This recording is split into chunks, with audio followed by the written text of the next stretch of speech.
It happens to me all the time, and it happened just this week.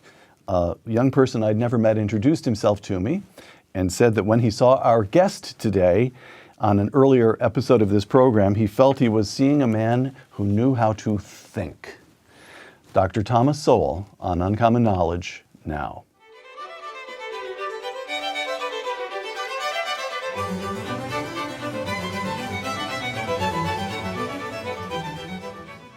Welcome to Uncommon Knowledge. I'm Peter Robinson. Thomas Sowell has studied and taught economics, intellectual history, and social policy at institutions that include Cornell, Brandeis, UCLA, and Amherst. Now a senior fellow at the Hoover Institution, Dr. Sowell has published more than a dozen books, including the classic A Conflict of Visions. Coming soon, a revised edition of his most recent volume, Discrimination and Disparities. Tom Sowell, welcome. Thank you. You grew up in Harlem, dropped out of high school to join the Marine Corps during the Korean War, received an undergraduate degree from Harvard, a master's from Columbia, and your doctorate from the University of Chicago. All of which pales by comparison with the fact that you once tried out for the Brooklyn Dodgers. But during this period, from Harlem to the University of Chicago, throughout your 20s, you've said, you spent most of the decade of your 20s as a Marxist. Yes. Why? What was the attraction? Well, I guess I first was very puzzled. See, there's one little correction I would make. At age 16, I was a dropout, high school dropout, and I went to work full time as a Western Union messenger. Delivering telegrams. Delivering telegrams. We better say that because there will be a generation that won't know what Western Union was. But go ahead. Yeah, that's true too. Right. And so I worked in the area of Manhattan called the Chelsea District, which is around 23rd Street, 9th Avenue. And at the end of the day, I had several ways of getting back home. The easiest and fastest way was with a subway, which was a nickel in those days. When I was feeling flush, I might go for a bus for a dime. And then when I was really getting reckless, I would take the Fifth Avenue bus, which was the elite of the buses, was 15 cents. And so I would walk over to Fifth Avenue, take that bus. And it would take me up through all the glamorous parts of Fifth Avenue, past the Empire State Building, past the great stores and things of that sort. And then on 57th Street, it would turn, and this is just the elite part of town. Sure, right there where the park starts. Yes, and then the park starts at 59th. Oh, sorry. 57th, I would turn over, again, the same kind of scene, past Carnegie Hall, right, up Columbus Circle. There was no Trump Tower at that time, and on up to about 72nd Street, and go out to Fifth Avenue, out to Riverside Drive, which is another elite area. So for miles after that, you'd have all these wonderful luxury apartment buildings and so on. And finally, around 129th or 30th Street, it would go on a long viaduct. And then it would do a right turn back into the occupied area, and there you'd see the tenements. And I would wonder, why is this? I mean, why this huge disparity? And there was nobody else. There was no other explanation around. There was nothing. There was nothing there other than Marxism. And I stumbled across. I had not read Marx. But I bought a secondhand set of encyclopedias, small set, for some ridiculously low price. And I looked up Karl Marx. I'd heard the name, and the stuff that he said seemed to make sense. And then later on, I would get more and more into it. The argument was that the rich had gotten rich by taking from the poor. Right.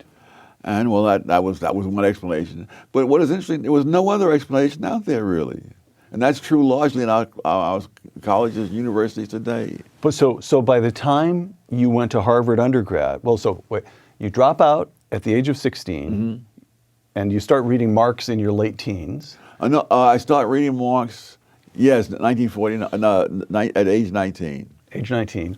And then you were in the Marine Corps for a couple of years. What was it, 2-3 years? 2 years. It was actually 1 year, 11 months, and 5 days, but who's counting? But who's counting?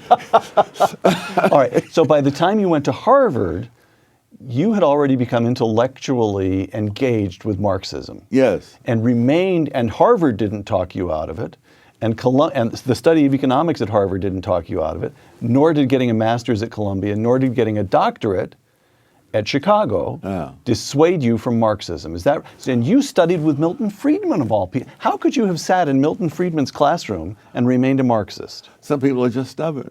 But what really changed me was not the University of Chicago. It was my first job working in a professional capacity for the government. I was a summer intern. This is after Chicago? Or No, while I was still a graduate student. Got it. And so during the summer vacation, I worked in the U.S. Department of Labor. And I began to realize, from a number of things, that the government is not simply the personification of the general will like Rousseau or others.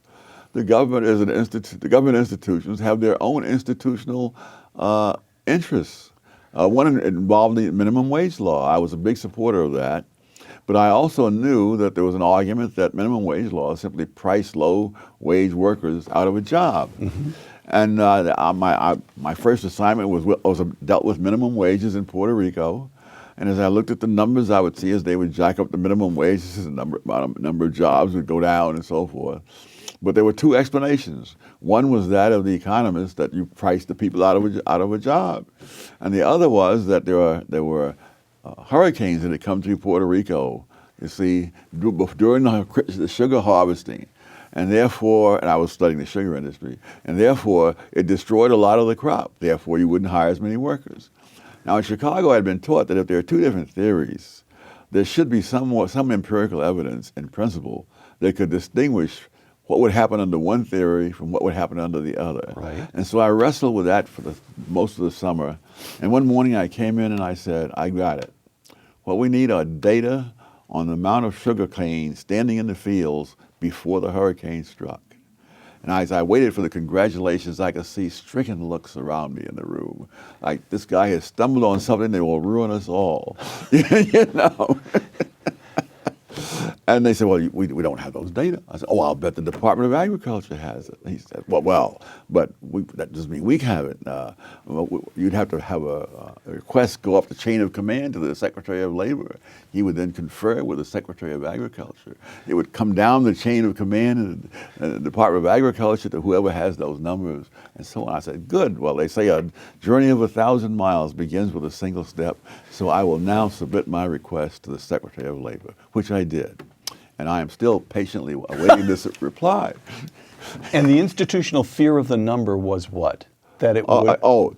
The U.S. Department of Labor administers the minimum wage law. I see. And the money and the careers of perhaps a third or some other significant percentage of the Labor Department's resources come from administering the minimum wage law. One of the real farces of all this is that the law itself, Section 4D, I still remember, requires the Labor Department to study the employment effects of minimum wages. And those studies are absolutely a farce. In fact, some years after I left, I did an article saying why those studies were a farce. And when I came back later on to the Labor Department to do some research, one of the older librarians who remembered me turned to the younger librarian and she said, this is the man who wrote that article that has everybody up in arms. So you began to be dissuaded of Marxism. And of government in general, because the government is not out there at the personification of the national interest. Right. They have their own interests, and the Labor Department was clearly an interest in keeping the minimum wage because that's their jobs and careers and power. Which brings us, if I may, to one of my favorite books, your 2000 book. This is a beat-up old copy. Mm-hmm. This book, Conflict of Visions. Yes. Which you published in 2007, and you lay out. I'm sorry. 1987. I beg your pardon, 1987. Reprinted in 2007. Well, beat up as this book is, it turns out this is a reprint, sorry. 1987, and you lay out two competing ways of looking at economics and politics, really two competing ways of looking at life that go back at least 200 years, the constrained vision and the unconstrained vision. The constrained vision, I'm quoting from A Conflict of Visions, sees the evils of the world as deriving from the limited and unhappy choices available, given the inherent moral and intellectual limitations of human beings, close quote. So the constrained vision understands itself as constrained by the limitations of reality itself. Yes. Is that correct? Yes. Okay. In other words, they cannot proceed as so many do, that good things happen automatically, but bad things are somebody's fault. Got it. Got it. And then to continue here, the constrained vision, again, quoting from A Conflict of Visions, for the amelioration, improvement of the human condition, the constrained vision relies on certain social processes such as moral traditions, the marketplace, or families, not government. So explain that. Why do we rely on processes rather than the will of the people instituting changes to improve our condition? Well, it doesn't ignore government. Even for the market to work, you have to have a government. As Europe discovered when the Roman Empire collapsed, and the economies collapsed also. But I guess one of the reasons would be that with the government, you have surrogate decision makers, and they cannot possibly know as much as the individuals whose personal decisions have been preempted. I see. All right, which brings us to the unconstrained vision. When, again, I'm quoting you, when Rousseau said that man is born free but everywhere in chains, he expressed the essence of the unconstrained vision, in which the fundamental problem is not nature or man, but institutions. Yes. Would you explain that one? Well, he has the notion that, again, that good things happen naturally. And if they're bad things, it's because institutions, including civilization itself, have made these bad things happen.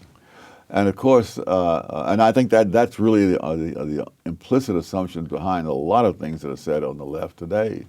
And why in my most recent book I go to a lot of trouble to show that in nature there's nothing resembling equal opportunity. That wherever you look around the country, around the world, you find people who live up in the mountains, poor and backwards, even in the richest countries. Including the United States. Mm-hmm. I believe the poorest country in the United States, the county rather, was in a mountain community, which was almost 100% white. Somewhere in Appalachia, West Virginia, Southern Ohio. Right. Yes. Mm-hmm. And that men in that county had a life expectancy 10 years less than men in a county in Virginia. And the unconstrained vision says, let's fix that. Surely we can pass a law that would improve that. And the constrained vision says, well, now wait a moment. If people who live in isolated pockets in mountains are poor and backwards all around the world, and we see this pattern over and over and over again, maybe there's something very deeply rooted in reality about that that's hard for us to get at. Correct? Yes. All right. So in the book, A Conflict of Visions, you're very dispassionate and very analytical, and you lay out the unconstrained vision, and you lay out the constrained vision, and you don't really come out blazing in favor of one or the other. No, that is not a book meant to show that one vision is better than the other. It's there to show you what they are and what you're assuming if you go one direction or another. Okay. And it's to encourage people to understand the implicit assumptions behind all this, without which you're just at loose ends. All right. So, pondering all this, I noticed something, a column that you wrote, this is a couple of years ago, in which you rebutted Nicholas Kristof of the New York Times. And Kristof had ascribed the gaps between African Americans and whites in America, gaps in wealth, gaps in educational achievement, the usual gaps, to, and this is a quotation from Kristof, to the lingering effects of slavery, close quote. Oh, yes. And here's Tom Sowell, quote, If we wanted to be serious about evidence, we might compare where blacks stood 100 years after the end of slavery with where they stood after 30 years of the liberal welfare state. In other words, we could compare hard evidence on the legacy of slavery with hard evidence on the legacy of liberals, close quote. And so there it is. Life is hard. You use the word hard. You use the word serious. You use evidence. Tom Sowell is a man of the constrained vision through and through and through, correct? Yes. No. Yes, part of a vanishing breed, I might add. So when you were a Marxist, the notion, explain that, because the Marxism. Well, but no, you see, Yeah, so that's complicated. even when I was a Marxist, I had the same intellectual standards. Right. And that's what eventually led me away from it. Oh, I see. In other words, I hadn't done all the research. I hadn't gone around the world Looking for evidence. Yes. Okay. So, And socialism is a great idea. That does not mean it's a great reality. One of the things that disturbs me tremendously is about this enthusiasm for Bernie Sanders and socialism at a time when people are literally starving in Venezuela, an oil-rich country. And they're breaking into grocery stores to try to get food, and they're fleeing to neighboring countries, most of which are not all that prosperous themselves, but at least you don't starve to death in them. And none of that makes a bit of difference. Mm-hmm. I don't think most of these people who are out there cheering for Bernie Sanders have given a thought to Venezuela. To the evidence. That's right. To the evidence. Yes. All right. Which brings us to something that you refer to in a number of columns as the retrogression, the experience of African Americans in this country. Economic progress, I'm quoting you. Despite the grand myth that black economic progress began or accelerated with the passage of the civil rights laws and the war on poverty programs of the 1960s, the fact is that the poverty rate among blacks fell from 87% in 1940 to 47% in 1960. But over the next 20 years, the poverty rate among blacks fell another 18 percentage points. This was just the continuation of a previous economic trend, but at a slower rate of progress. It was not some grand deliverance, close quote. That is so counter to what we are taught in school, what appears on the editorial pages of newspapers, that I feel as though I want to ask you, you really want to stick with that assertion? I have more evidence in my most recent book, Discrimination and Disparities.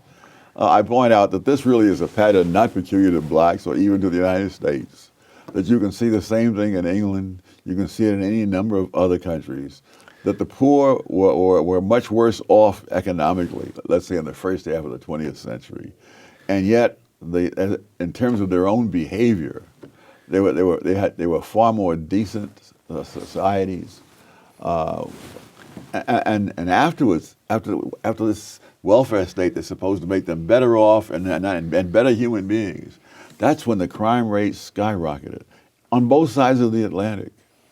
The British were famous for being perhaps the most polite, considerate society in the world. Prior to that.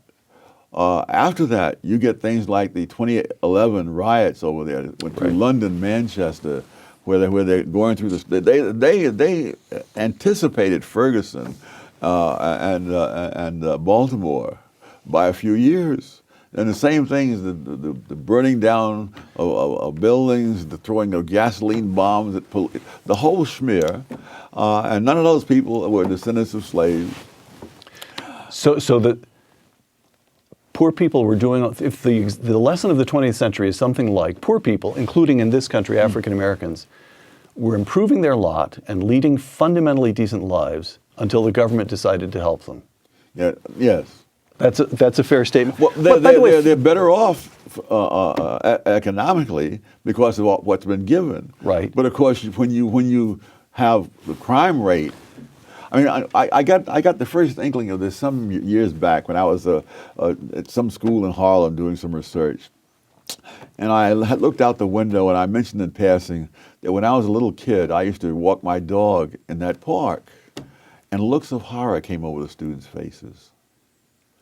Nobody in his right mind would have a child go into that park, walking a dog or not. The principal was warning these students not to cross this park, which is about a block and a half wide, even in groups of 6. And when I tell them about how in his hot summer nights I would sleep out on the fire escapes in Harlem, they looked at me like I was a man from Mars. People were doing that all over New York. They were doing it in Philadelphia, Washington, wherever I've known people. That was a common thing for poor people. We didn't have the money for air conditioning. Right. You slept out on the fire escape or in the parks. Where Walter grew up Walter Williams. Walter Williams grew up in a housing project in Philadelphia. He was saying on the hot summer nights, the people would be in this project would have little balconies. They'd sleep out on the balconies, and the ones on the first floor who didn't have balconies would sleep out in the yard. And that there were old men who you could see sit on a hot summer night, sitting outdoors into the wee hours playing cards or checkers or whatever. It was a different world. It was a safe world. And it was infinitely safer. Now, what about family structure, Tom? Again, I'm quoting you. Most black children were being raised in 2-parent families in 1960. 30 years after the liberal welfare state, the great majority of black children were being raised by single parents. Yes. How does that, by the way, we should note that Patrick Moynihan publishes the Moynihan Report in 1965. Yes. And he's alarmed because the illegitimacy rate among black families is 25% then.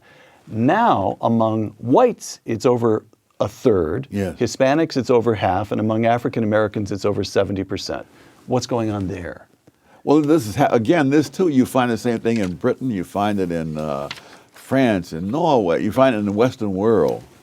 In fact, The dissolution of the family structure. Oh, yeah. There are any number of Western nations where 40% of the children are raised with only one parent. Right. At the extremes, compared to Asian countries, at the extremes, Iceland, it's 2 out of 3 children born are raised in a single-parent home. In South Korea, it's 1 out of 66. Wow. Wow. And so, that's the welfare state? Yes, it is. Oh, you're paying. You're creating a situation where if the first of all, you're creating a situation where if the man stays there, the government will not give the woman welfare, and if he leaves, it will. And so they're paying. When you pay people not to get married, more people don't get married. Right. Okay. So what would have happened if Lyndon Johnson, instead of becoming a liberal, had remained a crusty, tough, skeptical Texas conservative, yes, which is certainly the way he started his career? If Lyndon Johnson had embraced the constrained vision instead of instituting the war on poverty and the Great Society and so forth, what would the country look like today? A lot better. You would not have the same rates for crime and so on. Because, you see, you can't have a welfare state in a democratic country unless you first have a welfare state vision. And when you buy all the assumptions of that vision, then you're buying a lot of trouble. One of the episodes I think epitomized it was in France in this case. That there were knife attacks by various people from North Africa against Chinese people in some suburb of Paris. And one of the things that the attackers said, that why are you attacking the Chinese? And it wasn't because of anything the Chinese had done to them. He said, they have nice clothes and big cars. That's not fair. I mean, that's, egalitarianism as a philosophy is one thing, but the actual consequences of it mean things like resenting other people's good fortune. Right. All right. So one response to the gap, again, I return to this gap between African Americans and other Americans, affirmative action. Yes. Which brings us back to your alma mater, Harvard. According to I'll never live it down. You'll never live it down, yes. You once told me that the principal benefit of a Harvard degree was never again having to be impressed by anybody who had a Harvard degree. Is that right? Absolutely. All right. So these are figures that were published in the Harvard Crimson, the student newspaper. In the Harvard class of 2019, these are the kids who will be graduating next June, The average SAT score for black students was 2149. By the way, these are all good scores, but for black students, 2149, white students, 2218, Asian students, 2300. Well, now that must be reasonable because it's taking place at Harvard, the seat of reason. Well, that wasn't quite how I described it when I was there. Affirmative action. Is that we ought not to be doing this? You know, there are various laws and policies that benefit one group at the expense of another. But I think affirmative action has the distinction of being one that it harms everybody, though in different ways. And so there's a lot of evidence that there are black kids who have all the qualifications to be successes in college, who nevertheless are failures because they are systematically mismatched with institutions whose standards they don't meet, even though they may meet the standards of 80 or 90% of the colleges in America. I remember first aware of this when I was teaching at Cornell, and I found that half the black students at Cornell were on some kind of academic probation. And so I went over to the administration building and looked up the SATs of these students. The average black student at Cornell at that time scored at the 75th percentile. Which is pretty darn good. Yes. And so that means that in most colleges in this country, they would have no trouble, and many of them would be on the dean's list. But at Cornell, the average liberal arts student at that time was in the 99th percentile. And when you're teaching the students like that, you teach at a pace that most people of any race cannot keep up with. And it was always complained that I was assigning all kinds of reading. But heck, I'm teaching kids who are in the top 1%. They can keep up with the reading that I'm assigning. So Cornell was taking very talented black kids and spending 4 years teaching them to feel inadequate. Yes, and succeeding at that. A couple quotations. These are both from the last affirmative action case to reach the Supreme Court, last big affirmative action case to reach the Supreme Court, 2003, Grutter versus Bollinger. Here's the majority opinion, which was written by Justice Sandra Day O'Connor. Quote, "The court expects that 25 years from now, the use of racial preferences will no longer be necessary." This upholding the use of, in a decision, 5-4 decision, upholding the use of racial preferences. Now, that's quotation one. Here's quotation two, Justice Clarence Thomas, in a dissent. Quote, "I believe that blacks can achieve in every avenue of American life without the meddling of university administrators. The court holds that racial discrimination in admissions should be given another 25 years. While I agree that in 25 years these practices will be illegal, they are illegal now." Close quote. So what do you do with the argument that Justice O'Connor, writing that majority opinion, there's something of the constrained vision there. Look, we have all universities across the country are using these racial preferences as the basis of admission. The best we can hope to do is tell them they ought not to be doing it, that they should be developing other standards, and give them a clock. Is that a reasonable thing to do? No, but it's a universal thing to do. I wrote a book about affirmative action. It was called Affirmative Action Around the World. And I made a couple of international trips at the expense of the Hoover Institution around the world to check on affirmative action. This is one of the most common arguments, and it's absolutely fallacious time and time again. The argument that like so much in the Unconstrained Vision, it assumes that we have a power that we do not have, cannot have, and never have had. Yeah. In England, there was a man named Scarman who was saying, "For now, we must do this in order to." And in many countries, these programs were set up with an actual cutoff date.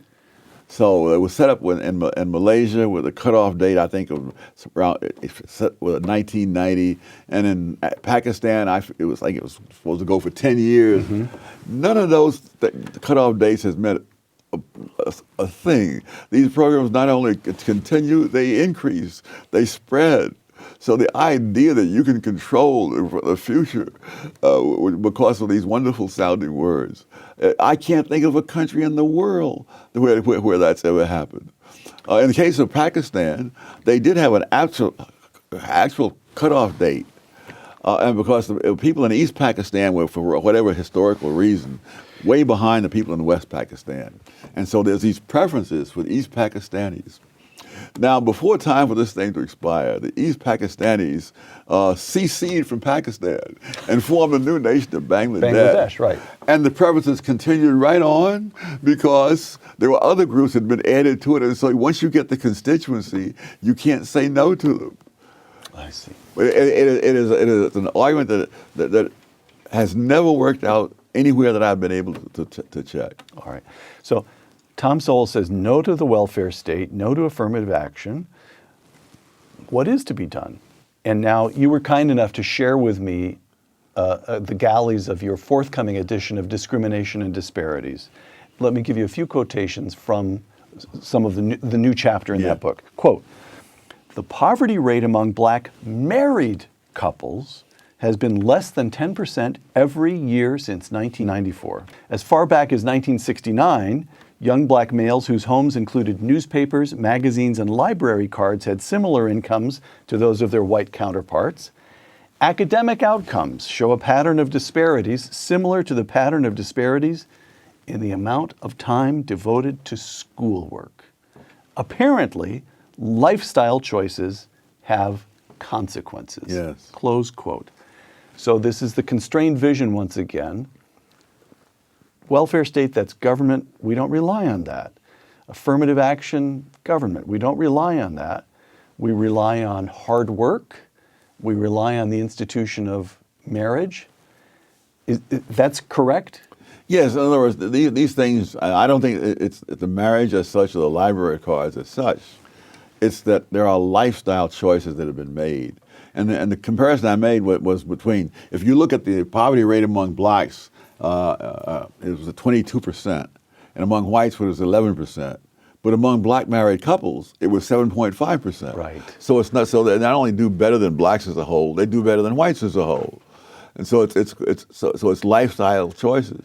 Similarly with the results in some of these more successful charter schools, that you have these kids not only meeting but exceeding the national standards in places like Harlem and Bedford-Stuyvesant in the South Bronx. And these are not kids who are skimming the cream. They're kids chosen by lottery. They don't even test them for ability. They don't even look at their academic records. They take them into the schools and they have hard work and they make it clear at the outset, and they don't tolerate a lot of nonsensical behavior. And these kids are doing incredibly. So, Tom, here, again, I think back to the Moynihan. Well, no, I think so. The Moynihan report in '65, and he was very alarmed by the illegitimacy rate of 25% among African Americans. By the way, in fairness to the late Moynihan, we should point out one reason he was alarmed by this was his own father had walked out on the family when he was 10 years old. He experienced what it meant to kids to have one parent. Okay. And now it's all gotten dramatically worse for whites and Hispanics and black, for everybody.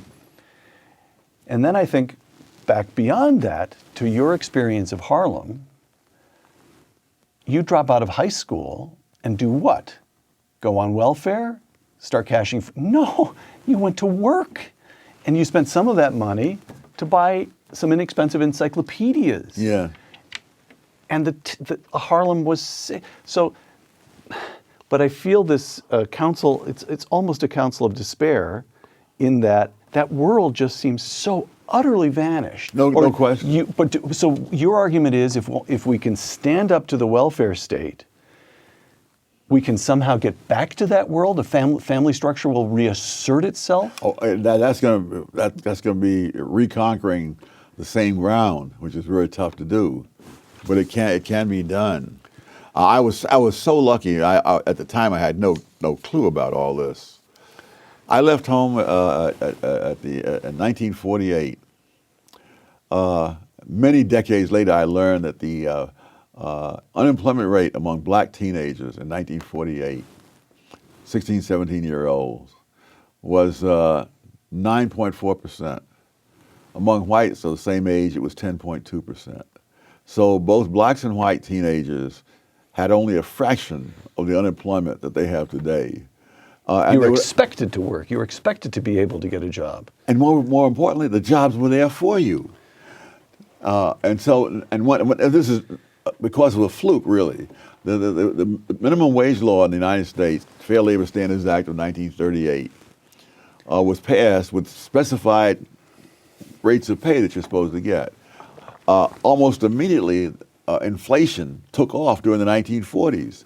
So by 1948, those numbers that were in the law were meaningless. Oh, I see. In other words, when I started out as a Western Union messenger, the minimum wage was 40 cents an hour. I started out at the bottom at 65 cents an hour. So it was the same as if there was no minimum wage. And this is what happened. You had this, and I was so lucky. I, of course, had no clue about any of this. Now a black kid 20 years later comes in there. People have become compassionate. They've raised the minimum wage, so he can't get a job. Got it. And I don't think it does any community any good to have a whole lot of teenage males hanging around on the streets with no job and nothing to do. Right. Tom, so, but another thought here. You're describing a world, Harlem, the urban world, gone. Yeah. But you made visits when you were young. You knew the South as well, didn't you? You went back to the South when you were young from time to time? I said back to the South because, as I recall, you were born in the South. Yeah. Like, yeah, went to New York. Went to New York. Yeah. Well, I think this was courtesy of the Marine Corps, which happened to locate the boot camp in South Carolina and Camp Lejeune in North Carolina. Okay. So what I'm getting at is, you were of the generation that saw Jim Crow with your own eyes. Oh, no question. No question. Okay.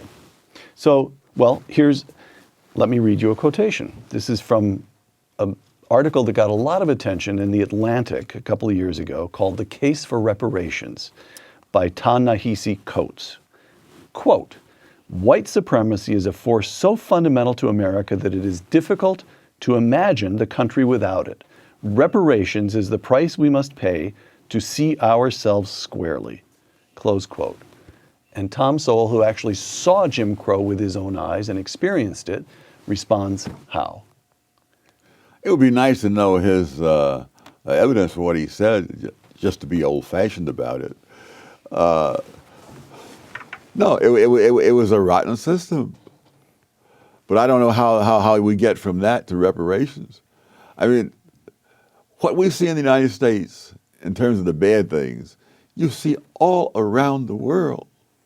If you were to give reparations to everyone whose ancestors had been slaves, I suspect that you would have to give reparations to more than half the entire population of the globe. Slavery was not confined to one set of races. I suspect that most of the people who were either slaves or slave owners around the world were neither white nor black.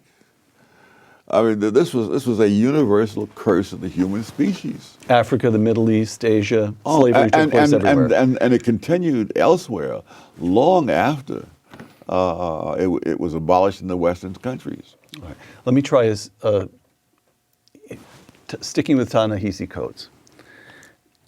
Shelby Steele talks about white guilt. And in Ta-Nehisi Coates, you get almost the counterpart of that, a kind of African-American claim against the white guilt. And this seems, beginning with the abolitionists, even beginning before the Civil War, you seem almost every generation, there's some expression that racism and slavery, as Shelby calls it, correctly, of course, the sin of slavery is so deeply, and it's something we still live with. How do we expiate it? How do we get past it? Is there something we can do to relieve ourselves of this legacy? Oh, I think you should repeat it. If you were a slave owner, I don't see any reason why you should feel differently. On the other hand, I can't get over the idea of A, apologizing for what B did. Okay. Even when they're contemporaries, much less when one is dead and the other is alive. All right. I mean, Scalia, I remember was saying, that I owe no man anything because people who look like me did something to people who look like him. Okay, so just get past it. Get to work. Yeah. All right. Tom Sowell's view is get an education, stay married, and do your job. roughly. Yeah. All right. Charles Murray. You used to write a column every so often called Random Thoughts on the Passing yes, Scene. yes. And so I'm giving you a little snippets here of the passing scene in our final questions. Charles Murray, in his 1984 book, Losing Ground, and Charles Murray writes about discussions in academia and government about the effort to close the gap again between African Americans and whites. Quote, 1984, quote, whites had created the problem. It was up to whites to fix it. And there was very little in the dialogue that treated blacks as responsible actors, close quote. Yes. Has that changed? No, it has not. All right. On we go to the passing scene. Your friend, your longtime friend, Walter Williams. Now we come to current politics. The bottom line is that President Donald Trump does not have the personal character that we would want our children to imitate, but, save his misguided international trade policies, has turned out to be a good president. Tom? I think his policies have been, by and large, policies that were far better than that of previous Democratic or Republican administrations. So I go by the consequences. Okay. I mean, he hasn't produced the right rhetoric, but the fact is that unemployment among low-income people, black, Hispanic included, is at a level that is far lower than it's been in decades. The economy is booming in a way that no one had predicted. People like Paul Krugman was saying that when Trump gets in, the economy is going to tank. No, the economy hit new highs. All right. But there are so many people among the intelligentsia, especially, who are absolutely immune to facts. It's as if they took their anti-fact shots every year, and the facts will just not affect them. So this brings us back. I can understand. I mean, I really can. My understanding is limited, which is why I'm going to put this in the form of a question. I can understand the never-Trumpers who don't bother me with economic boom because this man is on my television screen every single night and I can't stand him. I can understand. I can see that impulse. I can understand what they feel. This is the second consecutive president of the United States that I automatically turn off when I'm watching on television. All right. Keep the remote right in your hand. Okay. Who was the first? Obama. Got it. You're totally bipartisan in that regard, Tom. Always. No other way. But the Great Society, the larger point that you've been making here, the Great Society, the war on poverty, this is now 6 decades of experience. Yes. And we have, as you have said, the gap hasn't closed. We've got dissolution of the family structure, rising crime rates. That I don't understand.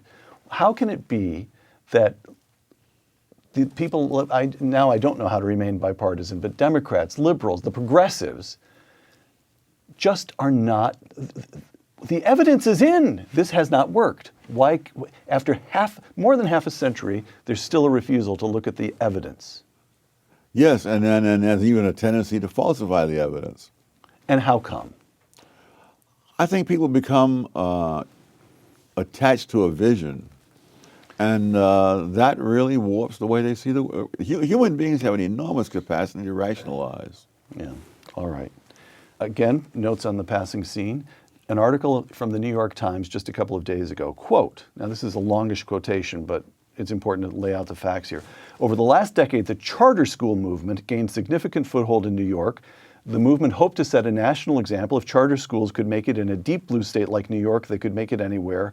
Over 100,000 students in the city's charter schools are doing well on state tests, and tens of thousands are on waiting lists. But the election of this November, suggested that the golden era of charter schools is over. The insurgent Democrats did well across New York, but especially in the state Senate, have repeatedly expressed hostility to the movement, close quote. And Tom Sowell responds to that set of facts how? Oh, that really is one of the moral outrages, that for many kids who are cut from a very poor background and whose parents may not have had much education, a decent education is the one thing they have to have a better life. And these schools have been absolutely spectacular. The charter schools. The charter schools. The successful ones. Now, there are a few that weren't. But for example, a few years ago, on the statewide, New York statewide math tests, there was an elementary school, grade 4, I believe, in Harlem, whose students passed those tests at a higher rate than any fourth grade kids anywhere in the state of New York. I mean, we're talking Scarsdale, Briarcliff, places like that. The Success Academy schools as a whole,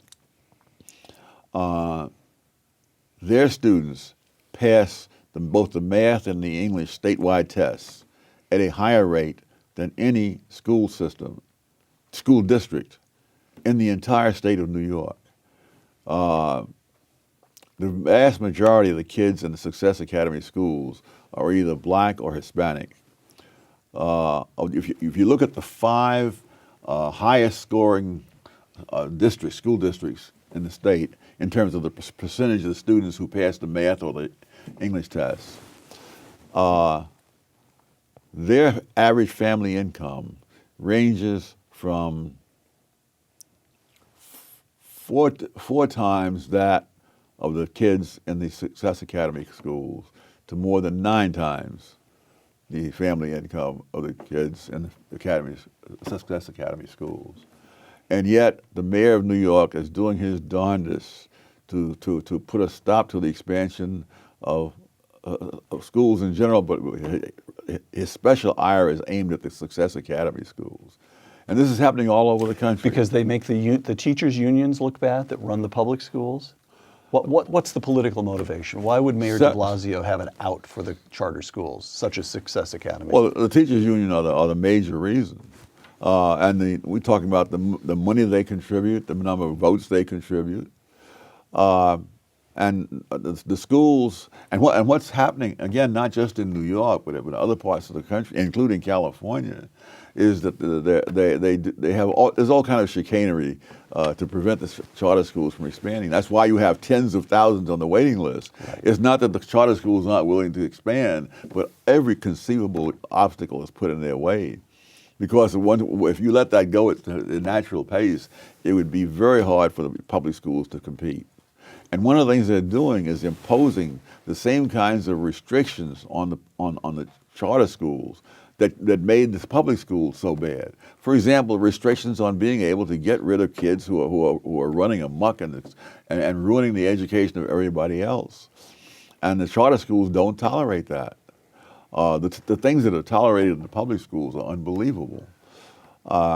So when I asked you a moment ago, how do we bring back the standards of the Harlem in which you grew up, the answer is that's a hard thing to do. But we do know how to do one thing. We do know how to establish schools where the kids in present-day Harlem have a shot. They have a chance of getting a good education. Yeah, you don't have to bring back the past, even if you could, because we have it in the present. We have this happening.